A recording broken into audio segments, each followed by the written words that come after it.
मोनू ने उसे कसकर पकड़ लिया। रिहाना शुरू में तो तड़प उठी, पर जल्द ही उसे भी मज़ा आने लगा। थोड़ी देर में वे दोनों निढाल पड़े थे। रिहाना ने एक अलग ही मज़ा महसूस किया। उसने मोनू से कहा, मज़ा आ गया। आपने जो सुख मुझे दिया है उसे मैं कभी भी भूल नहीं सकती। मैं आपसे बहुत प्यार करती हूँ, कभी मुझे अपने से दूर मत करना। मोनू बोला, मैं भी तुमसे बहुत प्यार करता हूँ, मुझे छोड़कर कभी मत जाना। मोनू की शादी कुछ महीने पहले सायरा से हुई थी, जो काफ़ी खूबसूरत थी, पर उसकी छोटी बहन रिहाना कहीं ज़्यादा खूबसूरत थी। सायरा पेट से हो चुकी थी, कुछ ही महीने में उसकी डिलीवरी होने वाली थी। इस वजह से घर का सारा कामकाज करना अब सायरा के बस की बात नहीं थी। लिहाजा सायरा ने अपने काम में हाथ बटाने के लिए रिहाना को बुला लिया। रिहाना मेहनती होने के साथ साथ चंचल और खुली सोच वाली लड़की थी। यही वजह थी कि जल्दी ही रिहाना अपने जीजा मोनू से काफ़ी घुल मिल गई और दोनों आपस में हंसी मजाक करने लगे। एक दिन रिहाना बाथरूम में नहा रही थी और जानबूझकर तौलिया बाहर भूल गई थी। उसने अपने दीदी को आवाज़ लगाई, पर वह सो रही थी।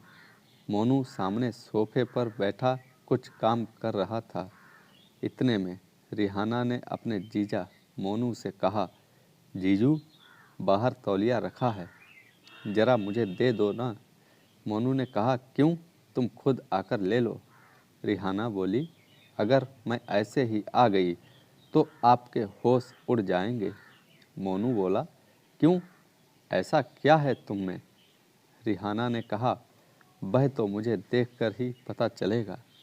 मोनू ने जोश में आते हुए कहा, ठीक है, तुम आ जाओ, मैं भी तो देखूं कि आखिर कैसी लगती है मेरी साली बिना कपड़ों के। रिहाना बोली, जीजू, मजाक मत करो, जल्दी से तौलिया दो, कभी मौका मिलेगा तो मैं आपको अपना जलवा ज़रूर दिखाऊंगी। मोनू ने कहा, ठीक है, मैं तुम्हारे जलवे का इंतज़ार करूंगा। मैं भी तो देखना चाहता हूँ कि आखिर हमारी साली कैसे जलवा दिखाएगी। यह कहते हुए उसने तौलिया रिहाना को देते हुए उसका हाथ पकड़ लिया। रिहाना ने घबराते हुए कहा, क्या कर रहे हो आप, दीदी आ जाएंगी। मोनू ने कुछ नहीं सुना और बोला, कितना कमसिन हाथ है। कहते हुए उसने रिहाना के हाथ चूम लिए। रिहाना सिहर उठी और जल्दी ही उसने अपना हाथ अंदर खींच लिया। मोनू सायरा के पास चला गया, जो गहरी नींद में सो रही थी। कुछ ही देर में रिहाना बाथरूम से बाहर आई और सीधे सायरा के कमरे में पहुंची। मोनू वहीं बैठा था। मोनू की नज़र जैसे ही रिहाना पर पड़ी, उसके होश उड़ गए। रिहाना के गोरे गालों पर पानी की बूंदें ऐसे लग रही थीं मानो मोतियों से उसका चेहरा सजा हो। गीले कपड़ों में उसका गुलाबी बदन ऐसे दिख रहा था मानो कोई हूर जन्नत से उतरकर उसके सामने आ गई हो। तभी रिहाना ने चुटकी बजाकर अपने जीजा का ध्यान तोड़ा और बोली, क्या हुआ, अभी यह हाल है कि अपनी सुध-बुध खो बैठे हो। तो गौर करो कि जब कभी मुझे उस हालत में देख लिया जिस हालत में दीदी को रात को बिस्तर पर देखते हो, तो आपका क्या हाल होगा। मोनू के पास रिहाना के इस सवाल का कोई जवाब नहीं था। वह तो रिहाना को देखकर उसका दीवाना बन बैठा था।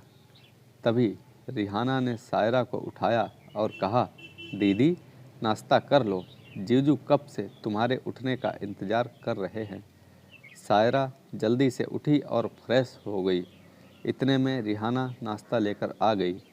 उसने अपनी दीदी को नाश्ता कराया और एक नज़र अपने जीजू पर डाली तो देखा कि उसके जीजू किसी ख्याल में गुम हैं। दरअसल मोनू तो रिहाना को पाने का ताना बाना बुन रहा था। रिहाना समझ चुकी थी कि जीजू उसके हुस्न के दीवाने हो गए हैं। तभी सायरा बोली, क्या हुआ, तबीयत तो सही है ना, आज काम पर नहीं जाना है क्या? अभी तक नाश्ता लिए ऐसे ही बैठे हो, कोई टेंशन है क्या? मोनू ने हड़बड़ा कर कहा, नहीं, ऑफिस में एक ज़रूरी काम था, उसे पूरा नहीं किया और मैं भूल गया। सोच रहा हूँ कि उसे पूरा कैसे करूँ। सायरा बोली, ठीक है, अब तुम ऑफिस जाओ और अपना अधूरा काम पूरा करो। थोड़ी देर में मोनू ऑफिस चला गया, पर आज उसका मन काम में नहीं लग रहा था। वह तो अपनी साली रिहाना की याद में गुमसुम होकर रह गया था। जल्द ही वह समय भी आ गया जब सायरा को डिलीवरी के लिए अस्पताल में भर्ती कराना पड़ा। कुछ ही घंटों में सायरा ने एक प्यारी सी बेटी को जन्म दिया, जिसे पाकर पूरा घर खुश हो गया। 2-3 दिन बाद सायरा और उसकी बच्ची अस्पताल से वापस आ गई। रिहाना अब अपनी बहन सायरा के साथ उसके कमरे में ही सोती थी, क्योंकि देर रात किसी चीज़ की ज़रूरत होती तो रिहाना ही उसे लाती थी। रिहाना मौका देखकर अपने मोनू को छेड़ती रहती थी। क्या बात है जीजू, रात भर सोए नहीं क्या, जो आंखें लाल हो रही हैं? लगता है कि दीदी के बिना नींद नहीं आई, और आएगी भी कैसे, उनसे लिपटकर सोने की जो आदत पड़ी है। कहकर उसने अंगड़ाई लेते हुए आगे कहा, मुझसे आपका यह दुख देखा नहीं जा रहा है। दिल करता है कि दीदी की कमी को मैं तुम्हारी बाहों में आकर पूरा कर दूं, ताकि आपको चैन की नींद आ सके। मोनू बोला, अगर तुम्हें मेरा इतना ही ख्याल है तो रात को मेरे पास आती क्यों नहीं? रिहाना ने रिझाते हुए कहा, आ तो जाऊं, पर डर लगता है कि कहीं मेरे कुंवारे बदन की तपिश से आप जल ना जाओ। मेरे बदन की एक झलक से तो आप अपनी सुध-बुध ही खो बैठे थे। मोनू ने ताना मारते हुए कहा, तुम बस अपनी दीदी का ही ख्याल रखोगी, कुछ ख्याल अपने जीजू का भी रख लिया करो। क्यों इस बेचारे को तड़पा रही हो? रिहाना ने कहा, तरस तो बहुत आता है आप पर, मगर डर लगता है कि कहीं मुझको भी माँ ना बना दो, तब मैं किसी को मुंह दिखाने के लायक भी नहीं रहूँगी। मोनू ने रिहाना से कहा, तुम मुझ पर भरोसा रखो, तुम बिन ब्याही माँ नहीं बनोगी, मैं इस बात का पूरा ख्याल रखूँगा। रिहाना चहक कर बोली, तो ठीक है, आप इंतजाम करो, मैं मौका देखकर आज आपका अकेलापन दूर करूँगी। कहते हुए वह दूसरे कमरे में चली गई। रात को मोनू ऑफिस से आकर सायरा के कमरे में गया। सायरा और बच्ची सो रही थी। मोनू अपने कमरे में गया और कपड़े बदलने लगा। तभी रिहाना खाना लेकर उसके कमरे में पहुंच गई, और जैसे ही उसकी नज़र बिना कमीज के मोनू पर पड़ी तो वह शर्मा कर वापस मुड़ी। तभी मोनू ने उसका हाथ पकड़ लिया और उसे अपनी बाहों में खींचता हुआ बोला, हमें कब अपना जलवा दिखाओगी मेरी जान? रिहाना ने मोनू की बाहों से आज़ाद होते हुए कहा, सब्र करो, सब्र का फल मीठा होता है। फिर वह कमरे से बाहर चली गई। रात का 1 बजा था। सायरा और बच्ची दोनों गहरी नींद में सो रही थीं। रिहाना चुपके से उठी और मोनू के कमरे के पास जाकर झांकने लगी। मोनू की आंखों से भी नींद कोसों दूर थी। वह मोबाइल फ़ोन पर गंदी फिल्म देख रहा था। कान में ईयरफोन लगा था। रिहाना कब उसके कमरे में दाखिल हुई, उसे पता ही नहीं चला। रिहाना ने भी चुपके से मोनू के मोबाइल पर अपनी नज़रें जमा दीं। जैसे ही उसने स्क्रीन देखी तो वह भड़कने लगी। करवट बदलते समय मोनू की नज़र रिहाना पर पड़ी तो वह हड़बड़ा कर बैठ गया।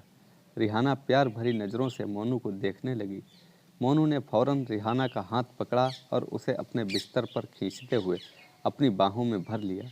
रिहाना ने पूछा, क्या देख रहे थे? मोनू बोला, कुछ नहीं, नींद नहीं आ रही थी तो टाइम पास कर रहा था। रिहाना ने हंसते हुए कहा, बहुत अच्छा टाइम पास कर रहे थे। रिहाना बोली, क्या इरादा है जनाब का?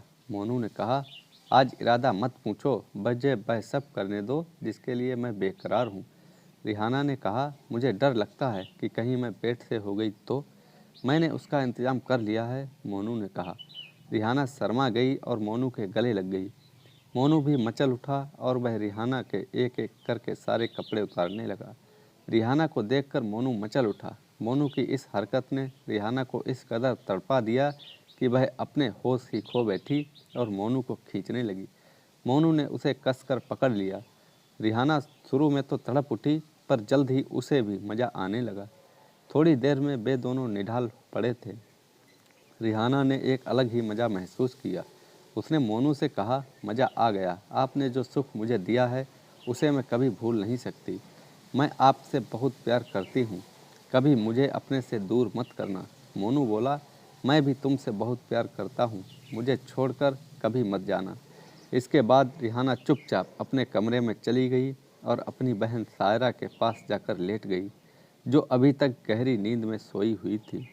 इस तरह मोनू अपनी घरवाली और साली दोनों के मज़े लूट रहा था। सायरा इन सब बातों से अनजान थी, पर यह राज कब तक छिपता। हर रात की तरह आज भी रिहाना चुपके से मोनू के कमरे में आई। उन दोनों ने अपने अपने कपड़े उतारे और काम लीला में मग्न हो गए।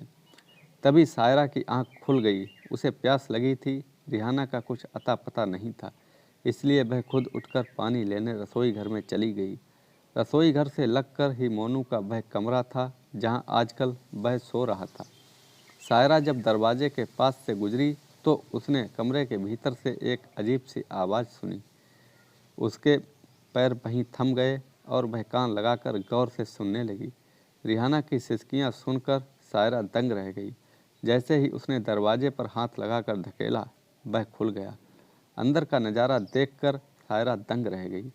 मोनू और रिहाना इस तरह मदहोश थे कि उन्हें सायरा के आने का पता ही ना चला। सायरा चीखी, तुम दोनों को शर्म नहीं आती? मोनू और रिहाना शायद की आवाज़ सुनकर एक दूसरे से अलग होते हुए अपने अपने कपड़े उठाने लगे। सायरा मोनू से बोली, मुझे धोखा देकर अपनी साली से नाजायज़ रिश्ता कायम करते हुए तुम्हें शर्म नहीं आई? और रिहाना, तुम तो मेरी बहन थी। अपनी ही बहन के सुहाग के साथ यह सब करने से पहले तुम्हें एक बार भी अपनी बहन का ख्याल नहीं आया? मैं अभी अब्बू को तुम दोनों की यह घिनौनी हरकत बताती हूँ। मोनू के पास अपनी सफाई के कोई शब्द नहीं थे। वह चोर की तरह चुपचाप खड़ा रहा। रिहाना ने कहा, मैं इनसे प्यार करती हूँ और ये भी मुझसे प्यार करते हैं। तभी मोनू भी तपाक से बोला, मैं रिहाना से प्यार करता हूँ और उसके बिना नहीं रह सकता।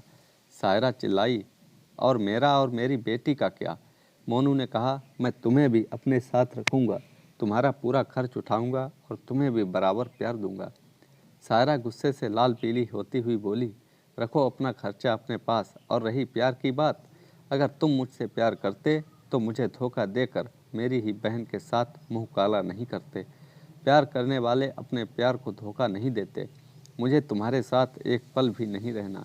कुछ देर के बाद सायरा के अब्बू और भाई आ गए और मोनू को बुरा भला कहते हुए सायरा और रिहाना को वहाँ से ले गए। कुछ दिन बाद सायरा ने मोनू पर केस कर दिया और वह मुकदमे में उलझ कर रह गया। इस दोहरे प्यार ने मोनू को उसका सब कुछ छीन लिया था। उसकी इस हरकत से उसकी बीवी सायरा, साली रिहाना और वह मासूम बच्ची जो अभी पैदा ही हुई थी, सबकी ज़िंदगी बर्बाद होकर रह गई। तो दोस्तों, कैसी लगी ये कहानी? लाइक करें, कमेंट में हमें बताएं और चैनल को सब्सक्राइब करना ना भूलें। धन्यवाद।